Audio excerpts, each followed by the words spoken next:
Ce que j'aime avec ce genre de titre, c'est que c'est une idée non conventionnelle. Et j'adore partager, c'est ce que je fais d'ailleurs sur mon blog. Généralement, la priorité pour mes articles, comment je les pense, c'est quoi les idées les plus quelles sont les idées non conventionnelles que je porte en moi. Quelque chose de non conventionnel, une idée, un concept, une croyance, c'est quelque chose qui est peu répandu, qui va à l'encontre des conventions, justement, de ce que la plupart des gens pensent, de ce qu'une société ou une culture pense, tu vois. Mais qui, pour un individu ou un groupe d'individus, semble être utile. Encore une fois, ce que moi je te dis, j'ai envie de dire c'est une croyance, c'est encore une idée, un concept, mais je pense que c'est un truc universel et qui est vraiment vrai. Et tu verras à la fin de la vidéo si tu penseras pareil. Donc, probablement que c'est ce qui t'a fait cliquer, je sais pas, mais quand tu lis ça, laisse les femmes t'aborder. Donc en gros, laisse les femmes faire le premier pas.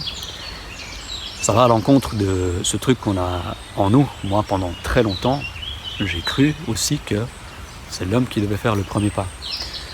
Et le truc avec les croyances, c'est que si on constate qu'une croyance, une idée, un concept, ça nous freine, ça nous frustre, il faut remettre ça en question et se dire, ok, est-ce que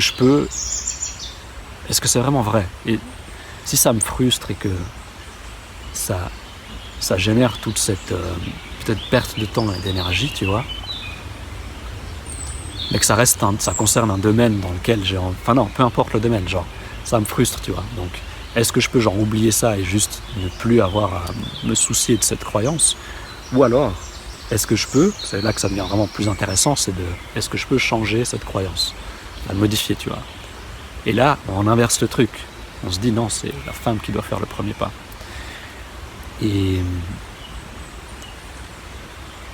moi, longtemps, pour t'expliquer juste, je pense que ça va être en résonance, probablement, si t'es un mec, et peut-être même si t'es une fille, hein, à la fin de la vidéo, tu verras. Dites-moi d'ailleurs s'il y a des filles qui checkent ces vidéos, faites-moi savoir, qu'est-ce que vous en pensez aussi. Et les mecs aussi, évidemment. Donc, ça a été difficile pendant longtemps parce que j'avais forcément cet instinct, ce désir sexuel qui me poussait à vouloir rencontrer des femmes, tu vois, mais tout ça c'est une illusion. L'attraction féminine c'est une illusion, tu vois, ça fait partie de notre programmation biologique et naturelle pour préserver l'espèce humaine. Et ça fait partie du deuxième instinct le plus fort après l'instinct de survie, tu vois. Donc c'est vraiment une illusion. Le sexe, tout ça, c'est une illusion. Mais donc, je ressentais ça qui me poussait à vouloir rencontrer des filles.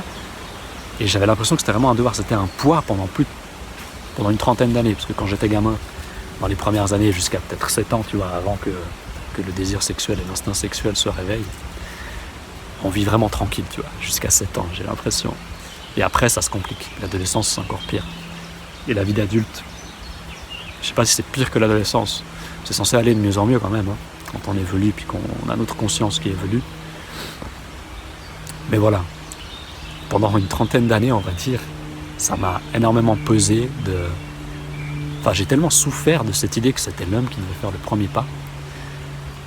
Parce que ça mettait une énorme pression, tu vois. Surtout après quand j'étais ado, puis que je voyais les premiers potes qui commençaient à avoir leur première copine, et moi, je nourrissais cette croyance en moi qui n'était pas consciente, hein, mais qui était clairement incarnée, et qui me venait de ce que j'ai vécu dans mon enfance, que ma mère a vécu, tu vois. Il y a tout un héritage familial qui a causé mes insécurités, et cette forte croyance que une fois je l'ai formulée à une fille avec qui j'étais au lit. C'est une fille que j'ai vue qu'une fois, j'aurai l'occasion d'en parler, je pense, dans une vidéo. Et je lui ai dit à un moment, je lui ai exprimé cette croyance qui était pendant longtemps juste incarnée et inconsciente. Je lui ai dit, moi pendant très longtemps, c'était encore valable à ce moment-là finalement, hein, plus ou moins, j'ai cru que aucune femme ne voudrait de moi, que du coup jamais je coucherais avec une fille, que jamais j'aurais une femme en fait dans ma vie, tu vois. Et donc je vivais l'adolescence avec cette croyance, en voyant mes potes tu vois, et du coup j'avais un peu d'envie, de jalousie, et en même temps je fréquentais des filles, tu vois, on avait un groupe d'amis, de potes, et je voyais des filles très souvent, tu vois, et du coup je développais des amitiés si on veut avec, même si elles étaient toujours un petit peu ces amitiés quand j'étais ado, elles étaient même un peu plus tard, elles étaient un peu empoisonnées par le désir sexuel que je pouvais éprouver, tu vois. Et... Mais donc, j'arrivais pas à concrétiser, tu vois, à être intime. J'ai pas été intime avec une fille avant d'avoir plus de 20 ans, tu vois. Mais tout ça, tu vois, c'est une chose. Mais si on l'associe à la croyance que c'est l'homme qui doit aborder la femme en premier, faire le premier pas, en fait, tu vis avec cette pression tout le temps. Surtout si, justement, t'as pas une aisance relationnelle au début que moi j'ai développée avec le temps, mais ça, en apprenant à me connaître et à être à l'aise avec moi-même, tu vois, à comprendre quels étaient mes besoins particuliers, comme par exemple la solitude, sans qu'elle soit extrême aussi, parce que j'ai pu faire des moments de solitude peut-être trop extrêmes, et c'est pas bien non plus, hein. Il faut un équilibre, on est des êtres sociaux, mais où est-ce que je voulais en venir? Voilà, qu'est-ce qui se passe? En fait, tu vas te dire, oui, mais ok, si. Qu'est-ce qui se passe si genre, ok, j'arrête? Enfin déjà, imagine toute la pression qui redescend quand tu adoptes cette croyance que c'est la femme qui doit faire le premier pas et venir t'aborder, tu vois. Genre, t'as plus besoin de mettre de l'énergie dans rencontrer des filles. Tu te rends compte un peu du truc? Moi, si là on me disait, vas-y, on me demandait 10 000 balles pour que je puisse récupérer en échange toutes les heures et toute l'énergie que j'ai mis dans vouloir rencontrer des filles, qui en fait, c'était très peu souvent genre de l'action, c'est genre sortir et vraiment activement créer des opportunités. C'était plus genre sur sur Tinder, tu vois, où j'ai très très peu de rencontres. Et je réalisais, putain, mais ça me prend énormément de temps et d'énergie, et j'ai presque zéro résultat, quoi. Et pareil sur internet, ou alors à penser à des filles que j'ai rencontrées, puis à me dire, ah mais comment, tu vois, il faut que je les invite, il faut que je leur propose des trucs, il faut que, tu vois, il faut que. Puis après je suis avec elles, puis j'arrive pas à être physique, tu vois, à être tactile, à être à l'aise simplement. En fait, j'arrive pas à être moi-même, tu vois, parce que je suis justement accaparé par cette idée, obsédé par cette idée, je dois faire le premier pas, et accaparé aussi par mon désir sexuel vers cette femme, tu vois, qui me dit genre il faut que tu passes à l'action, il faut que tu fasses quelque chose, tu vois. Et du coup, je peux pas être authentique, parce que je suis toujours genre dans le mental et dans cette programmation naturelle, tu vois, cet instinct, et je peux pas être à l'aise et moi-même et genre, tu vois, libéré de ce truc, il faut que je couche avec. C'est horrible, c'est vraiment horrible. Et un autre truc grave aussi, c'est que, tu vois, un truc qui peut... Enfin, c'est vraiment pesant, cette croyance de c'est l'homme qui doit faire le premier pas, pour les hommes qui sont pas à l'aise et qui font pas ça facilement, qui sont introvertis, tu vois. Et il faut se dire, quand tu es introverti, il faut que tu vives il faut que tu vives les cadeaux de ton introversion à fond. Et un de ces cadeaux, si on veut, une de ces fonctionnalités de l'introversion, c'est que tu es un penseur ou une penseuse. Tu as besoin de temps, beaucoup de temps seul pour penser, pour processer les informations. Et il y a de fortes chances que tu sois orienté plutôt vers une vie, ou en tout cas il faut qu'une partie de toi, ta vie, une part importante, ça n'a pas besoin d'être une source de revenus, mais ça peut, mais il ne faut pas que ça soit ça ou rien, tu vois. Il faut qu'une partie de ta vie soit dédiée à la création et à l'expression, tu vois. Parce que ça fait partie de ton truc, tu es quelqu'un qui pense, donc, tu vois, tu processes des trucs plus que ce que les extravertis font, parce que les extravertis, ils ont leur cadeau qui est plutôt d'être, tu vois, d'être avec un groupe de personnes et puis de se nourrir de l'énergie des autres, et tu vois, il faut vraiment honorer ça et pas se dire ah merde, il faut que je sois un peu plus comme mes potes extravertis, tu vois.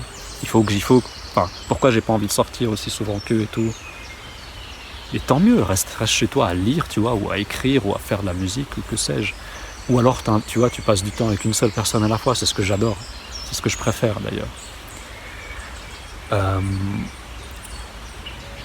D'ailleurs, c'est plus facile d'être soi-même quand on est avec une personne à la fois, je sais pas si t'as remarqué. Mais donc, qu'est-ce que je disais? Oui, donc imagine le poids pour quelqu'un qui, comme moi, n'a pas confiance en soi. Ben, maintenant, ça a changé, hein, t'auras peut-être remarqué. Sinon, je serais pas en train de faire ces vidéos. Mais imagine quelqu'un qui a vraiment pas confiance en soi, ou qui est juste introverti, puis qui c'est trop d'efforts et d'énergie, tu vois, d'aller vers les autres, encore plus les inconnus, tu vois. C'est pas un problème, tu vois. On n'a pas une maladie ou quoi. C'est juste que ça fait partie de nos traits. Et ça peut se travailler aussi. Hein. Il suffit d'être plus à l'aise avec soi-même, d'apprendre à se connaître. Et après, ce sera beaucoup plus facile d'aller vers les gens. Mais ce que je veux dire, c'est que dans tous les cas, ça demande plus d'énergie. Et c'est pas forcément la meilleure façon d'utiliser notre temps et notre énergie qu'aller aborder des inconnus comme ça dans la rue, tu vois, ou en soirée ou je sais pas quoi. Mais donc, le piège dans lequel je suis un petit peu tombé pendant quelques temps, c'est que tu te dis, ok, oui, alors effectivement, c'est l'homme qui doit faire le premier pas. D'accord, j'ai compris, j'accepte l'idée. Et déjà, alors on peut se dire, mais non, j'accepte pas l'idée, mais bref, admettons, on a accepté l'idée comme la plupart des gens, la plupart des mecs et des filles, probablement. C'est l'homme qui doit faire le premier pas, et donc, on se dit, ah mais j'ai un problème, maintenant j'ai un problème, j'arrive pas à faire le premier pas, tu vois, c'est trop difficile, je sais pas quoi lui dire, qu'est-ce qu'elle pense, ou si elle me dit ça, après qu'est-ce que je dis, le but c'est que j'ai son numéro, comment je fais pour avoir son numéro, tu vois, alors qu'il n'y a pas de but en vrai. Hein. Déjà avoir juste une interaction avec quelqu'un c'est bien, et encore des fois c'est recommandé de ne pas avoir d'interaction selon qui c'est, mais faut pas se sentir obligé non plus d'interagir avec les gens, absolument, tu vois. J'ai longtemps senti ça, moi. Je sentais que je me disais j'ai besoin de rencontrer des gens et tout, quoi. Je me mettais la pression moi-même, tu vois. Même pas forcément des filles, tu vois, juste des gens quand je voyageais, des gens qui m'intriguaient, tu vois, j'avais envie de leur poser des questions, mais du coup j'arrivais avec une énergie un peu bizarre, parce que j'étais pas très à l'aise. Bref. Mais le problème avec tout ça, c'est qu'après, si tu te dis j'ai un problème, j'arrive pas à aborder les filles pour X ou Y raison, bah ensuite t'as des mecs qui te vendent des solutions pour ça. Mais tu vas y mettre de l'argent, de l'énergie, et peut-être ça va t'aider un peu. Hein. Peut-être tu vas pouvoir rencontrer des filles, peut-être tu vas augmenter un peu ta confiance en toi. Oui, je dis pas que ça marche pas, mais encore une fois, c'est probablement pas la meilleure manière d'investir ton temps, ton argent et ton énergie.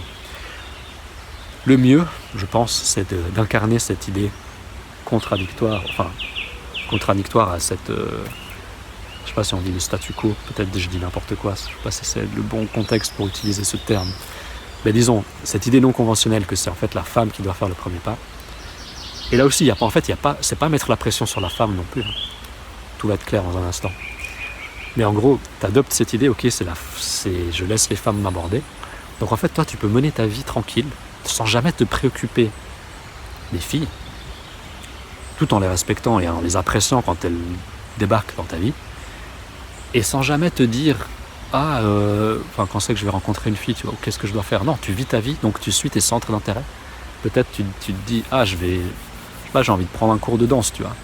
Là, je prends un cas où, en fait, pour les introvertis, c'est un super conseil d'ailleurs. Hein. Parce que moi, j'ai commencé à faire du tango avec ma copine il y a quelques mois et c'est super cool. Et d'ailleurs, j'ai voulu faire du tango pour développer l'intimité avec elle et sans que ça implique le sexe. Mais donc, suis tes centres d'intérêt. Et ça peut être un cours de danse. Après, là, c'est facile de rencontrer des filles en cours de danse, c'est vrai. Peut-être c'est pas l'activité la plus facile à entamer pour quelqu'un qui n'a pas l'habitude de faire des trucs comme ça dehors ou quoi. Je sais pas, ça peut être prendre des cours de dessin, ça peut être juste toi tout seul chez toi, tu peux lire, ça peut être créer, faire de la musique, faire des vidéos, écrire des textes, des poèmes. Enfin, c'est toi qui vois, hein. C'est pas à moi de te dire ce que t'aimes. Mais après, essayer de rejoindre des communautés en ligne ou en présentiel, aller à des événements culturels, voir des expos, juste suivre ta curiosité, c'est tout. Tu vois. Vivre ta vie sans te préoccuper, sans mettre dans l'équation il faut que je rencontre des femmes. Et qu'est-ce qui va se passer quand tu vis ta vie? Tu vas faire tes cours, tu vas sortir, tu vas voir des expos, tu vas voir des concerts, tu vas peut-être en soirée, en club, mais pas pour rencontrer des filles, parce que tu es intéressé par l'artiste qui joue, le DJ, tu vois. Et là, qu'est-ce qui va se passer? Tu vas rencontrer des gens. Et une partie de ces gens, ce sera des filles. Et parce que vous allez vous rencontrer avec le prétexte, dans le contexte d'un centre d'intérêt commun, ça va être beaucoup plus facile à elle de te faire confiance et à toi. Enfin, tu vois, en fait, c'est ce qu'on appelle une rencontre organique, tu vois. C'est qu'il n'y a rien n'a été forcé, tout a été fait naturel et on s'est rencontrés parce que on a eu un même centre d'intérêt, tu vois. Et on s'est rejoint à ce centre d'intérêt sans avoir l'intention de rencontrer quelqu'un.